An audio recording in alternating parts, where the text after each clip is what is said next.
수요 예배에 나와주셔서 감사드리고 오늘 말씀을 통하여서 저와 여러분에게 하나님의 놀라우신 은혜가 임하기를 간절히 축원합니다. 자, 오늘은 바로 말씀으로 본론으로 들어가겠습니다. 오늘 몇 장을 하죠? 15장이죠. 이 15장은 굉장히 중요한 내용입니다. 고린도전서 할 때 맨날 중요하다고 그래가지고 목사님 안 중요한 데가 어딥니까? 이렇게 이야기하겠지만 고린도전서에서 가장 중요한 장은 15장입니다. 또 중요하기도 하고 내용이 다소 어렵습니다.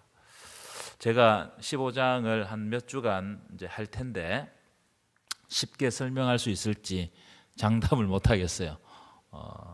제가 생각할 때 설교는 모든 사람들이 알아듣고 이 설교를 듣는 사람들이 이 설교를 하나님의 말씀으로 받아들여야 그 설교가 좋은 설교 아니겠어요?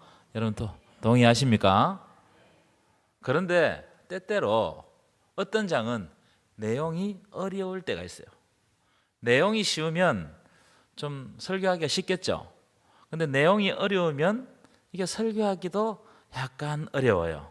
제가 왜 밑을 이렇게 깔아 놓느냐면 제가 최선을 다해 설교하고 그 결과는 하나님께 맡기겠습니다. 15장이 다소 어렵다 이 생각을 하시고 저를 따라와 주시면 될 것 같아요. 띄워보실까요? 이사야 선지자가 하나님께 이거 아닌데 이거 앞에 거 그 다음 주 준 거 있는데요. 됐습니다. 이사야 선지자가 하나님께 이런 기도를 했어요. 자기가 설교하는 내용을 백성들이 알아듣지 못할 것 같아가지고 하나님께 기도를 하는데 어떻게 기도를 하느냐? 이사야 50장 40절에 보면 주 여호와께서 학자들의 혀를 내게 주사, 학자들의 혀를 내게 달라는 거예요. 이게 진짜 저 마음입니다. 학자들의 혀를 내게 주사, 쉽게 설명할 수 있는 지혜를 달라 이런 뜻이겠죠. 그러면서 그 다음 줄 보면은 나로 공고한 자들로 하여금 말로 어떻게 도와줄 줄을 알게 하시고 말씀을 통해 가지고 공고한 자들이 위로받고 격려받고 새 힘을 얻게 해달라고 이 이사야가 기도한단 말이에요. 그러면서 하는 말이 아침마다 깨우치시되 나의 귀를 깨우치사 나를 먼저 깨우치셔서 학자들 같이 알아듣게 하시도다. 그래서 하나님의 말씀을 전하면 듣는 사람들이 다 학자같이 알아들어서 하나님의 말씀을 통해 가지고 우리가 교통하고 은혜 받고 위로받는 그런 시간이 되었으면 좋겠습니다. 그래서 부족한 제가 말씀을 전해도 하나님 성령께서 함께 하시면 여러분들이 찰떡같이 알아들을 줄 믿습니다. 감사합니다. 이런 내용을 하면 참 좋아해요. 자, 고린도전서 15장을 들어갈 텐데 고린도전서 15장은 장 제목이 따라합시다. 부활장. 부활장이에요. 12장이 무슨 장이었어요? 오늘 부활장도 잘 모르는데 12장은 은사장입니다. 은사장. 우리 다 했어요. 13장은 무슨 장이에요? 그건 아시네. 14장은 무슨 장이에요? 예언과 방언장. 그죠? 15장에는 무슨 장이라고요? 부활장. 주제는 우리 적어놨죠. 주제는 예수 그리스도의 부활과 우리의 구원에 대해서 아주 심도 있게 이렇게 논증을 해가고 있습니다. 부활은 여러분 기독교 신앙에 있어서 굉장히 중요한 교리예요. 너무너무 중요한 교리입니다. 기독교 신앙을 이루는 몇 가지 큰 기둥들이 있습니다. 우리가 꼭 알아야 될 교리들이 있어요. 아주 중요한 기둥들인데 제가 6가지만 소개하겠습니다. 첫 번째, 여러분 적을 수 있으신 분 적는 것도 좋아요. 첫 번째, 창조신앙입니다. 창조신앙. 여러분 기독교 신앙의 출발은 태초에 하나님이 천지를 창조하셨다 이 선언에서부터 출발하는 거예요. 여러분 하나님의 창조를 믿지 못하면 전능하신 하나님을 믿지 못합니다. 창조신앙이 너무너무 중요해요. 창조주 하나님을 믿는다는 것은 전능하신 하나님을 믿는 것과 똑같아요. 여러분 창조주 하나님을 믿습니까? 우리는 창조신앙을 가지고 있다. 하나님으로부터 이 세계가 출발했다. 우리는 피조물이다. 그래서 우리는 하나님 없이 산단 말이에요? 못 산단 말이에요? 하나님 없이 못 산다. 이 창조신앙 안에 들어있는 내용이에요. 두 번째로는 구원자 되시는 성자 하나님 예수 그리스도를 믿어요. 우리는 누구를 믿느냐? 예수 그리스도를 믿습니다. 여러분, 구원에 이르는 다른 길이 있어요? 없어요? 없습니다. 우리의 구원자는 오직 예수 그리스도밖에 없습니다. 믿으십니까? 예수 그리스도는 하나님의 아들이시며 그분 자체가 하나님이세요. 하나님이세요. 도마 같은 사람은 예수 그리스도의 부활을 직접 경험하고 난 다음에 뭐라고 이야기했느냐면 나의 주시오 나의 하나님이라고 고백했어요. 이 고백은요 너무너무 중요한 고백이에요. 여러분, 예수님을 하나님으로 믿으시기를 축원합니다. 예수 그리스도가 하나님을 믿는 것, 하나님임을 믿는 것, 이게 우리 신앙의 핵심이에요. 그러니까 성자 하나님을 믿는 것. 세 번째가 우리는 성령을 믿습니다. 우리는 뭘 믿는다고요? 성령 하나님을 믿어요. 성령께서 지금도 우리를 인도하시고 우리를 보호하시며 우리를 예수 믿게 하시고 우리 귀에 하나님의 말씀이 들리게 하시는 거예요. 그래서 지혜와 힘을 더하여 주시고 우리가 포기하지 않게 하시고 하나님 곁에서 하나님의 말씀 안에서 살아가게 하십니다. 믿으십니까? 그래서 우리는 성삼위 하나님의 성삼위 일체 하나님을 믿는 거예요. 이 하나님의 존재 방식인데 하나님은 세 분이시지만 한 분이세요. 야, 이게 어떻게 우리 무리 안 되죠? 1은 3이다. 이게 우리가 머릿속에 안 들어오잖아요. 그래서 하나님의 존재 방식은 신비로운 방식이에요. 사람이 이해할 수 없지만 하나님은 삼위일체로 존재하신다. 우리는 삼위일체 하나님을 믿는 거예요. 네 번째, 기독교 신앙의 아주 중요한 기둥이 뭐냐면 우리는 성경을 하나님의 말씀으로 믿습니다. 여러분, 성경을 하나님의 말씀으로 믿습니까? 그래서 성경은요 그냥 책이 아니에요. 하나님의 말씀입니다. 그래서 우리가 때때로 성경을 읽다 보면 진짜 입체적으로 하나님이 나에게 뭔가를 마음에 팍 말씀하실 때가 있어요. 그래서 말씀을 읽다가 뜨거워져서 눈물을 흘리기도 하고. 왜요? 그 속에 하나님이 역사하고 계시기 때문에. 성경은 하나님의 말씀입니다. 다섯 번째가 뭐냐면 우리는 부활을 믿어요. 부활은 뭡니까? 다시 사는 거죠. 다시 사는 거. 우리는 다시 사는 것을 믿습니다. 그것도 어떤 부활을 믿느냐? 몸의 부활을 믿어요. 몸의 부활. 우리 몸이 다시 부활한다는 것을 믿습니다. 그래서 예수님께서 부활하시고 난 다음에 자기의 몸을, 부활하신 몸을 자꾸 보여주시는 거예요. 부활하신 몸을 보여주실 뿐만 아니고 뭐 하셨느냐? 음식을 드시면서 죽었던 육체가 살아났다는 것을 증명해요. 나중에 좀 있으면 오겠지만 여러분, 영은 밥을 먹을 수 있어요? 없어요? 없죠. 우리 제사 때 옛날에 옛날에 우리 집도 제사 했거든. 어릴 때 생각이 나요. 그러면은 보면은 오늘 죽은 조상이 온다고 문을 열어놓고, 그죠? 문을 열어놓고 어떻게 하죠? 숟가락을 가운데다 꼽아놓죠. 여기는 아무도 그런 장면을 안 보셔가지고 어떻게 하는지 잘 모르는 것 같은데 왜 그렇게 하는 거예요? 우리 할아버지가 와가 돌아가신 할아버지와 이걸 먹는다는 거죠. 근데 먹어요, 안 먹어요? 그런데 예수님은 죽으시고 부활하셔서 제자들과 함께 음식을 나누셔서 이게 뭘 이야기하는 거예요? 몸이 부활했다. 몸이 부활했다. 여러분, 부활을 믿는다는 것은 또 전제가 하나 있습니다. 아주 중요한 전제인데 우리가 이 전제를 깔아놓고 이제 오늘 15장을 배워야 돼요. 뭘 믿느냐 하면은 예수가 죽었다는 것을 믿어야 돼요. 여러분 한번 보십시오. 죽지 않으면 부활할 수 있어요? 없어요? 없죠. 그러니까 부활을 믿는 것은 예수가 죽었다. 그러니까 우리도 죽어도 우리가 다시 산다는 겁니다. 완전히 죽어야 완전한 부활이 있는 거예요. 기절했다 살아나면 그게 부활이에요? 아니에요? 아니죠. 완전히 죽어야 돼. 이게 부활신앙의 핵심입니다. 우리는 완전히, 예수 그리스도는 완전히 죽었다가 부활했다. 그래서 요한복음이나 마태복음, 사복음서에 보면 예수가 완전히 죽으셨다는 것을 다 기록해놨어요. 장사되었다는, 장사되었다. 자, 마지막 여섯 번째 뭘 믿느냐? 한번 따라합시다. 예수님은 다시 오십니다. 예수님이 다시 오심을 믿으십니까? 가신 모습 그대로 오신다. 구름 타고 오신다. 그래서 우리는 예수를 기다리는 신부들이에요. 예수께서 다시 오시는 날이 이 세상의 종말의 날이고 하나님 나라가 완전히 이루어지는 날.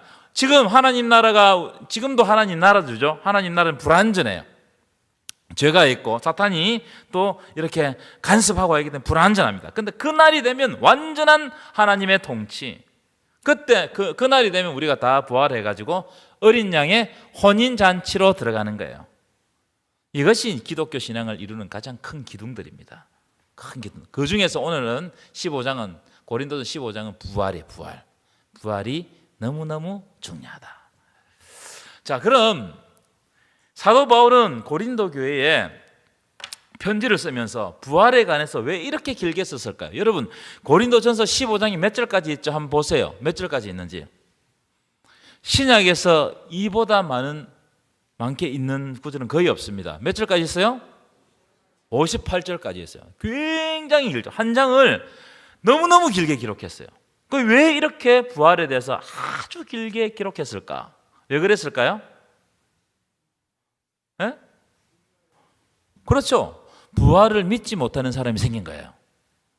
사도 바울이 부활에 대해서 단순하게 부활을 믿으라 이렇게 끝내는 게 아니고 아주 차근차근하게 여러 가지 주제를 가지고 논쟁을 합니다. 왜 그렇게 했느냐면은 고린도 교회 안에 예수 그리스도의 부활에 대해서 의심하는 사람이 생겼어요. 부활을 왜곡하는 사람도 있었어요. 부활이 없다고 주장하는 사람들도 있어요. 나중에 12절에 나옵니다. 여러분 한번 보세요. 12절에 보면 부활이 없다고 하는 사람이 있었다는 거예요. 그래서 고린도전서 15장을 통해서 부활과 우리의 구원에 대해서 상관관계, 이게 어떻게 일어나는지, 부활은 우리에게 어떤 의미를 주는지를 아주 상세하게 기록하고 있는 거예요. 자, 오늘은 제가 설교를 준비했는데 4가지 주제를 준비했어요. 근데 준비를 해보니까 상당히 길어져서 오늘은 2가지 주제만 말씀을 드리고 마치도록 하겠습니다. 왜냐하면 이렇게 복잡한 이야기를 할 때 너무 많이 알면 하나도 기억을 못해. 그래서 한 개라도 기억하고 돌아갈 수 있도록 조금 주제를 줄여서 여러분들과 말씀을 나누겠습니다. 이 주제를 줄인다고 하니까 여러분 얼굴에 화색이 도는군요. 감사합니다. 첫 번째 주제부터 보도록 하겠습니다. 첫 번째 주제 뭐죠? 첫 번째 주제 밑에 노란 글씨로 되어 있는 거 한번 읽어볼까요? 시작. 이미 받은 복음을 굳게 지키라. 바울이 고린도 교회에 편지하면서 이미 받은 복음을 굳게 지키라는 거예요. 여러분, 복음이 뭐예요? 복음이 뭡니까? 복음은 하나님의 아들 예수 그리스도께서 이 땅에 오시고 죽으시고 부활하시고 성천하시고 다시 오신다. 그렇게 다시 오실 예수 그리스도가 바로 하나님이시다. 그래서 우리가 예수 그리스도를 믿는 자는 다 영생을 얻는다. 이게 복음입니다. 믿으십니까? 이게 복음의 핵심적인 내용이에요. 바울은 여러분 어디 가든지 복음을 전했습니다. 다른 것을 전한 게 아니에요. 복음을 전했어요. 복음의 목숨을 걸었습니다. 왜냐하면 복음에 영원한 생명이 있기 때문이에요. 여러분, 복음에 영원한 생명이 있음을 믿으십니까? 그래서 우리도 복음을 전하고 복음을 이야기해야 되고 복음을 가지고 살아야 되고, 교회에 와서 여러분 다른 세상적인 드라마 이야기 이런 이야기를 많이 하지 마시고, 교회에서는 예수님이 나에게, 복음 되시는 예수님이 나에게 어떻게 역사하셨냐, 나는 어떻게 구원받았냐, 구원받은 나는 복음을 들고 어떻게 살 거냐, 어떻게 복음을 전가할 거냐, 이런 이야기들을 많이 해야 돼요. 그렇게 해야 우리 교회에, 그리고 우리의 삶 속에 생명의 역사가 드러난다는 거예요. 우리가 복음 위에 살면 하나님은 우리의 삶을 책임져 줄 줄 믿습니다. 자, 그런 의미를 가지고 1절, 2절입니다. 1절, 2절 제가 읽어드리겠습니다. 형제들아, 내가 너희에게 전한 복음을 너희에게 알게 하노니. 사도 바울이 고린도 교회에게 전한 복음을 다시 너희로 알게 하려는 목적으로 이 글을 쓴다는 거예요. 왜냐하면 이는 너희가 받은 것이요 그 가운데 서 있다는 거예요. 너희가 이미 복음을 받았고 너희의 믿음이 그 복음 위에 서 있다는 거예요. 여러분, 우리의 모든 믿음은 복음 위에 서 있습니다. 그래서 복음이 중요하다는 겁니다. 2절도 보십시오. 너희가 만일 내가 전한 그 말은 복음입니다. 그 말을 굳게 지키고 헛되이 믿지 아니하였으면 너희들은 그로 말미암아 구원을 받는다는 거예요. 무슨 말씀이냐? 사도 바울이 고린도 교회를 개척할 때 이미 예수 그리스도의 부활, 복음에 대해서 확실히 가르치고 전했다는 거예요. 그런데 왜 이상한 복음을 들고 와서 흔들리느냐? 너희들이 이 복음 위에, 이 복음의 말씀 위에 굳게 서 있으면 반드시 구원을 얻는다는 거예요. 여러분 혹시 여러분에게 처음으로 복음을 전해줬던 그 말씀을 기억하고 있습니까? 그리고 고백하고 있습니까? 아니면 잊어버렸습니까? 여러분, 복음은요, 한 번 듣는 것으로 끝나면 안 돼요. 복음은 매 순간 나에게 선포되어야 되고 나는 입술로 그걸 고백해야 돼요. 아무리 신앙생활을 오래 했을지라도 3대 4대 믿는다고 할지라도 우리 속에서 복음이 계속 들려져야 되고 우리는 그걸 고백해야 돼요. 복음이 역사하지 않으면 우리는 바리새인들이 되기 쉽습니다. 목사들도 설교를 하지만 예외 없이 복음을 들어야 돼요. 복음을. 고린도 교회가 왜 부활신앙이 흔들렸어요? 바울이 전한 복음을 잊어버렸어요. 그러니까 교회에 와가지고 복음에 대해서 이야기하지 않고 복음을 나누지 않고 복음대로 살지 않고 어떻게 하느냐? 맨날 쓸데없는 거 가지고 서로 싸우고 분쟁하다가 교회가 나누어지고 쪼개지는 거예요. 여러분들은 뭘 이야기하고 있냐는 거예요. 복음대로 살고 있냐는 거예요. 여러분, 복음이 여러분의 삶을 다시 한번 흔들기를 간절히 축원합니다. 두 번째 주제를 봐요. 두 번째 주제는 사도 바울은 이 두 번째 주제를 통해서 부활의 역사성을 논증합니다. 부활은 역사적인 사건이야. 실제 일어났단 말이에요. 부활이. 자, 그런데 부활의 역사성을 논증할 때 가장 첫 번째 주장하는 내용이 뭐냐면 예수님의 죽으심과 부활은 성경대로 일어난 사건이라는 거예요. 즉 성경에 기록된 대로 예수님의 죽으심과 부활이 일어났다. 그러니까 성경에 기록된 대로 일어났다는 말은 하나님이 약속하시고 그 약속이 성취되었다는 거예요. 약속과 성취의 관점에서 우리 부활을 볼 필요가 있다는 거예요. 자, 15장 3절입니다. 15장 3절 함께 읽겠습니다. 시작. 내가 받은 것을 먼저 너희에게 전하였노니 이는 성경대로 그리스도께서 우리 죄를 위하여 죽으시고 4절 시작. 장사 지낸 바 되셨다가 성경대로 사흘 만에 다시 살아나사. 여기 반복되는 구절이 뭐예요? 성경대로. 내가 너희에게 전한 것을, 내가 받은 것을 너희에게 전한다. 사도 바울도 복음을 받았어요. 누군가로부터 복음을 받고 그걸 고린도 교회에게 전하는 거예요. 우리도 그런 사람이 되어야 됩니다. 우리는 복음을 받았죠. 그러니까 복음을 받은 사람은 복음을 전해야 될 의무가 생긴 거예요. 자, 그런데 뭘 전하느냐? 이는 성경대로 그리스도께서 죽으셨다는 거예요. 그냥 예수님이 죽으신 것이 그냥 우연히 죽은 게 아니에요.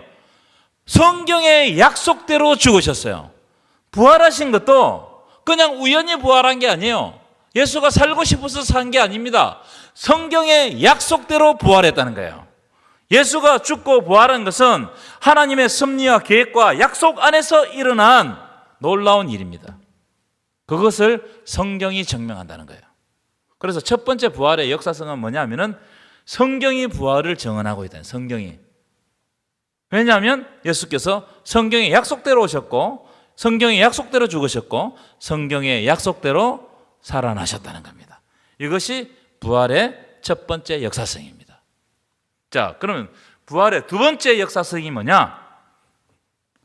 부활의 목격자들이 있다는 거예요. 부활을 직접 경험한 사람들이 있어요. 여러분, 부활은요 몰래 일어난 일이 아니에요. 부활은 공개적으로 일어났어요. 그래서 예수님의 부활을 직접적으로 경험한 자들이 있다는, 본 자들이 있는 거예요. 경험한 자들이 있는 거예요. 5절 보시오. 5절. 누구에게 보셨다고요? 읽어볼까요? 시작. 게바에게 보이시고 후에 12제자에게 보이셨다는 거예요. 먼저 게바에게 보이셨어요. 누가복음 24장 34절에 보면 엠마오로 향하던 두 제자가 서로 대화를 나누는데 뭐라고 이야기하냐면 이렇게 합니다. 주께서 과연 살아나사 시몬에게 보이셨다 하는지라. 게바에게, 베드로에게 보이셨다는 거예요. 그리고 12제자들에게 보이십니다.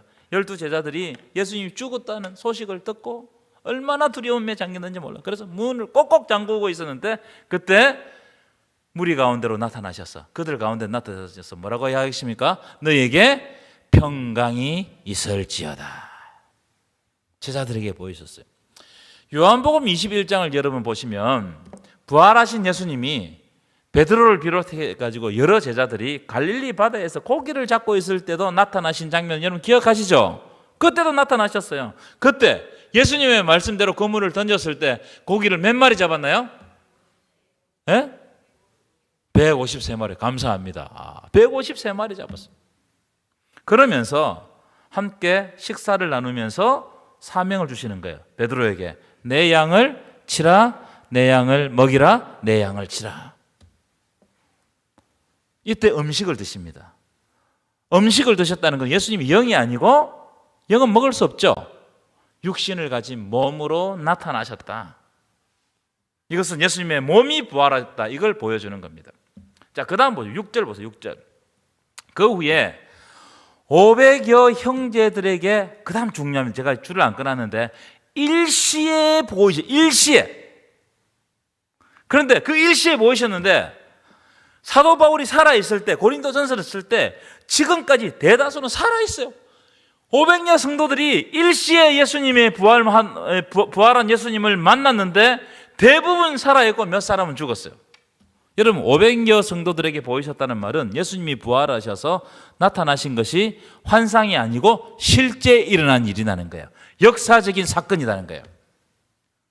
이 기독교 영지주의자 이단들이 있습니다. 영지주의자들이 있는데, 이 사람들은 어떻게 주장했느냐? 그 사람들이 볼 때, 이게 이제 헬라 철학하고 딱 연관이 되어 있는데, 영지주의자들은 사람이 눈으로 보는 건 다 악하다고 생각했어요. 다 우리 몸, 우리 건물 다 악한 거예요. 다 악한 거예요. 그런데 이 악한 몸에 어떻게 하나님이 오실 수 있냐는 거예요. 그러니까 어떻게 오셨다? 영으로 오셨다. 영으로 오셨는데 어떻게 죽을 수가 있으며, 죽지 않았는데 어떻게 부활할 수가 있느냐? 여러분, 이렇게 이야기하면 혹하잖아요. 그죠? 환상으로 오셨다. 이렇게 이야기해요. 환상으로. 사람들이 이런 이야기를 하니까 이단들이 처음에 교회에 탁 들어오니까 막 교회가 술렁이면서, 아, 그렇구나. 예수님은 영으로 오셨구나. 영이 중요하구나. 막 이렇게 하면서 이단이 생겼어요. 근데 그게 아니라는 거예요. 지금 사도 바울이 이야기하는 것은 일시에 나타나셔. 실제 일어난 일이다. 실제 일어났다. 500여 성도들에게 그들이 보는 데서 직접적으로 일어났다는 거예요. 7절 보시고 7절. 그 후에 야고보. 이 야고보는 누굴까요? 야고보는 누굴까요? 하지 마시고 예수님의 동생입니다. 예수님 동생. 이 야고보는 참 할 말이 좀 있어요. 야고보도 아마 예수님이 돌아가실 때까지 예수님이 메시아인 것을 못 믿었던 것 같아요. 그런데 예수님이 특별하게 야고보에게 나타나셨어요. 부활하신 모습으로 나타나셨어요. 그랬더니 야고보가 예수가 그리스도이심을 믿고 메시아이심을 믿고 예루살렘 교회를 책임집니다. 그래서 아마 예루살렘 총회할 때 야고보가 일어나 가지고 모든 사회를 다 하거든요. 그때 그러니까 지금을 우리나라로 치면 총회장이 야고보였어요. 그러니까 야고보가 얼마나 초대교회에 큰 역할을 했는지 몰라요. 부활하신 예수님을 만났기 때문에. 8절 보십시오. 8절. 맨 나중에 읽어보겠습니다. 시작. 맨 나중에 만삭되지 못하여 난 자 같은 내게도 보이셨느니라. 이 사람 누굽니까? 이 사람 누구예요? 사도 바울이 사도 바울. 박해자 사도 바울에게도 보이셨다는 거예요. 박해자 사도 바울에게도. 이 부활의 역사성을 이야기하는 거예요. 실제로 부활은 있었던 이야기다. 자, 여러분 한번 성경을 한번 찾아봅시다. 히브리서 12장. 히브리서 12장. 내가 맨날 이렇게 띄워준다고 성경 안 가져오는 거 아니죠? 히브리서 12장 1절. 제가 읽으라 할 때까지만 읽어봅니다. 시작. 이러므로 우리에게 구름같이 둘러싼 허다한 증인들이 있으니. 여기까지. 예. 이러므로 우리에게 구름같이 둘러싼 허다한 증인들이 있다. 초대교회는 예수 그리스도의 부활을 증하는 구름같이 둘러싼 허다한 증인들이 있었다. 많은 증인들이 있었다는 거예요. 이 한두 명이 아니고 너무나 많은 사람들이 예수 그리스도의 부활을 직접적으로 목격했다는 거예요. 여러분 가만히 생각해 보십시오. 저를 보세요. 예수님이 십자가를 지시기 전에 제자들에게 당신께서 십자가를 지시고 3일 만에 부활할 것을 3번이나 예고하셨어요. 자기가 십자가를 지고 죽고 부활할 것을 3번이나 예고하셨어요. 그때 제자들 중에 예수님이 죽고 부활할 것을 믿었던 사람이 있었나요, 없었나요? 한 사람도 없었어요. 특별히 베드로는 뭐라고 이야기했냐면 예수님에게 절대로 십자가를 지면 안 됩니다. 예수님을 책망했어요. 마태복음 16장에 보면 베드로가 예수를 붙들고 항변하여 이르되, 항변이라면 질책하다 이 말이에요. 항변하여 이르되 주여 그리 마옵소서, 이 일이 결코 주께 미치지 아니하리다. 여러분, 왜 베드로가 예수님을 말렸을까요? 십자가 지는 걸 말렸을까요? 그 이유는 상식적으로 사람이 죽으면 부활할 수 있어요, 없어요? 없는 거예요, 상식적으로. 만약 베드로가 예수님이 죽어도 부활한다는 것을 믿었다면 아마 예수님이 내가 이제 십자가를 지고 죽고 3일 만에 부활할 것이다. 그러면 베드로가 그걸 믿었던, 예수님 잘 죽으십시오. 조금 있으면 부활할 테니. 그렇게 이야기하지 않았겠어요? 그런데 예수님이 십자가를 지는 순간 모든 제자들이 다 도망갔어요. 어떤 제자는 도망가다가 혼이불을 안고 도망가다가 혼이불을 벗기다가 알몸으로 도망했다. 마가복음에 기록하고 있어요. 왜 그랬나요? 예수님의 부활을 믿지 못했기 때문에 그래요. 베드로는 부인까지 했습니다. 여러분, 예수가 부활한다는 것을 믿었다면 베드로가 부인했겠어요, 안 했겠어요? 안 하죠. 조금 있으면 살아나실 건데. 근데 십자가 앞에서 다 도망갔던 제자들이 예수 그리스도의 부활을 목격하자 그들이 완전히 달라지는 거예요. 어떻게 달라졌습니까? 죽는 것을 두려워하지 않아요. 왜요? 예수 그리스도의 부활을 보았기 때문에, 목격했기 때문에. 그럼 나도 죽으면 누구처럼 살아난다는 거예요? 예수님처럼 살아난다는 거예요. 그래서 요한 외에 모든 제자가 다 순교했고요. 그 1세기, 2세기 많은 성도들이 순교했습니다. 그 이유는 다른 이유가 아닙니다. 부활 때문이에요. 부활 신앙을 가졌기 때문에 내가 지금 죽어도 산다는 거예요. 만일 부활이 아니라면 그들은 순교하지 못했을 거예요. 부활이 역사적인 사실이라는 거예요. 그래서 그들은 십자가 지고 따라갔어요. 그 로마인들이 쓴 편지들에 보면 1세기에서 2세기 사이의 편지들을 보면은 그 교회에 대한 박해가 심했잖아요. 그래서 이제 공개 처형을 합니다. 사람들을 죽인단 말이에요. 예수 믿는 사람을 순교시킨단 말이에요. 그런데 어느 날은 가족이 잡혔어. 사형을 집행하는 사형 집행관이 당신 예수를 지금 이 자리에서 부인하면 당신 아들은 살려주겠다 그래요. 그랬더니 아버지가 뭐라는 줄 아세요? 자기 아들에게, 자기 어린 아들에게 이런 이야기를 합니다. 조금 이따 만날 그리스도를 생각하라 이러는 거예요. 저는 이 수업 시간에 이 말을 듣고 굉장히 소름이 확 끼쳤어요. 왜 그랬을까? 부활을 확실히 믿는 거예요. 부활을. 이게 부활 신앙의 굉장히 큰 역동성입니다. 죽음을 두려워하지 않는 거예요. 그래서 초대교회 성도들, 사도들에게는 예수 그리스도의 부활이 곧 나의 부활이 되어버리는 거예요. 여러분, 예수 그리스도의 부활이 여러분의 부활임을 믿으십니까? 워터게이트 사건에 대해서 제가 한번 말씀드리는데 다시 말씀드립시다. 워터게이트 사건으로 감옥에 간 찰슨 콜슨이라는 사람이 있습니다. 이 워터게이트 사건은 어떤 사건이냐면은 민주당사가 있는 워터게이트 호텔에 도청 장치를 대통령 아래에 있는 사람들이 설치했다가 들통이 난 사건이에요. 이때 찰슨 콜슨은 닉슨의 특별 보좌관이었습니다. 이 찰슨 콜슨이 이 사건을 덮기 위해 가지고 미국에서 가장 똑똑하고 유능하고 닉슨 대통령에게 충성도가 높은 법조인들, 변호사들, 이런 검사들 데려다가 거짓으로 이 사건을 막고자 했어요. 그런데 단 2주도 안 되어서 정확히 한 3일 만에 들통이 다 났습니다. 들통이 났어요. 이 사람이 감옥에 갔습니다. 감옥에서 복음을 받아들이고 예수를 믿게 됐는데 왜 예수를 믿게 되었느냐? 자기가 곰곰이 생각해 보니까 미국에서 가장 엘리트, 가장 똑똑하고 충성스러운 사람들이 단 2주도 비밀을 지키지 못했는데 예수 그리스도의 부활을 증언했던 사람들은 다 무식한 어부였어요. 그렇잖아요? 무식한 사람들이었습니다. 근데 그 사람들이 증언했던 그 증언들이 수천 년 동안 이어지고 있고 순교하고 있고 지금도 믿고 있다는 거예요. 왜 그럴까? 그 사건이 사실적인 역사적인 사건이기 때문에 그렇다. 그 사건이 사실이기 때문에. 만약 부활이 사실이 아니라면 기독교 신앙은 벌써 끝장났을 것이라는 거예요. 이해되시죠? 여러분, 진실은 진실 위에 있는 것은 넘어지지 않습니다.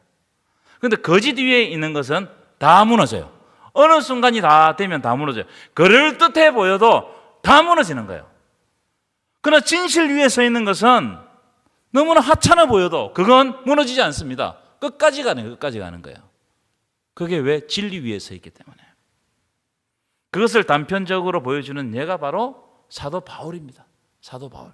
자, 그래서 세 번째 주제는 부활이 역사적인 사건인지 아닌지 보려면은 사도 바울의 변화를 보라는 거예요. 사도 바울의 변화. 9절 한번 읽어볼까요? 굉장히 은혜스럽습니다. 9절 시작. 나는 사도 중에 가장 작은 자라. 나는 하나님의 교회를 박해하였으므로 사도라 칭함받기를 감당하지 못할 자니라. 참, 이 사도 바울의 진짜 솔직한 고백입니다. 나는 사도가 되었는데 겨우겨우 사도가 되었다는 거예요. 왜냐하면 내가 하나님의 교회를 엄청나게 박해했던 죄인 중에 괴수였다는 거예요. 그래서 사도라 칭함받기를 감당하지 못할 정도로 부끄럽다는 거예요. 내가 사도직을 행하고 있는 것 자체가 너무너무 부끄럽다는 거예요. 그런데 10절 보십시오. 그러나 내가 나아된 것은 하나님의 은혜로 된 거라는 거예요. 예수 그리스도가, 부활하신 예수 그리스도가 나를 만나줌으로 인해서 내가 사도가 되었단 말이에요. 내가 변화받았다는 거예요. 그래서 내게 주신 그 은혜가 헛되지 아니하여 내가 그 부활의 예수님을 보았기 때문에, 경험했기 때문에 모든 사도보다 더 많이 수고한다는 거예요. 목숨 걸고 복음을 전한다는 거예요. 그러나 이것은 내가 한 것이 아니고 부활의 주님, 나와 함께 하신 하나님의 은혜라는 거예요. 오직 하나님의 은혜. 부활하신 하나님이 나를 만나주지 않았다면 내가 어떻게 이방인의 사도가 되겠냐 이 말이에요. 나를 보라는 거예요. 내가 박해자였는데 내가 변화되어서 지금 예수를 전가하는 사람이 되었다. 이것이 예수 그리스도가 살아계시고 부활하셨다는 증거라는 거예요. 믿으십니까? 그래서 11절 큰 소리를 읽어보겠습니다. 마지막으로 11절 시작. 그러므로 나나 그들이나 이같이 전파하네 너희도 이같이 믿었느니라. 그래서 나를 비롯해가지고 많은 전도자들이 이런 마음으로 예수 그리스도의 부활을 증언했어요. 여러분, 우리는 정인입니다. 정인은 증언해야 돼요. 예수를 증언해야 돼요. 여러분은 예수를 증언하는 사람임을 믿습니까?